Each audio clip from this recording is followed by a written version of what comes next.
अगर मैं आपसे कहूं कि अर्ली रिटायरमेंट की प्लानिंग उस दिन शुरू नहीं होती जब आप नौकरी छोड़ना चाहते हैं, बल्कि उस दिन शुरू होती है जब आप सोचना शुरू करते हैं कि इस रैट रेस से बाहर आकर एक सिंपल लाइफ जीनी है और उसकी प्लानिंग बनाने में जुट जाते हैं। मान लीजिए दो दोस्त एक ही उम्र के हैं, दोनों की सैलरी भी लगभग बराबर है।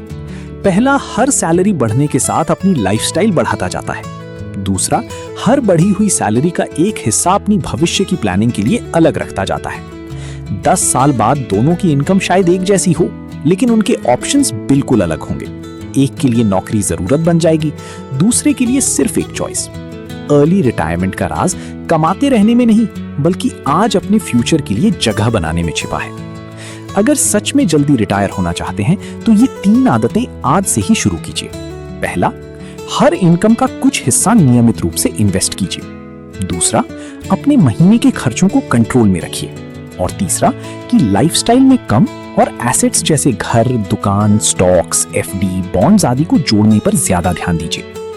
अर्ली रिटायरमेंट होना कोई मुश्किल सपना नहीं है, बल्कि ये 10 साल तक लगातार लिए गए छोटे छोटे सही फैसलों और की गई सही प्लानिंग का नतीजा है। मैं विजय हूं और अगले एपिसोड में बात करेंगे लोन वाली जिंदगी से आजादी, क्योंकि कई बार हमारी सबसे बड़ी ईएमआई हमारी सबसे बड़ी सपनों को रोक देती है।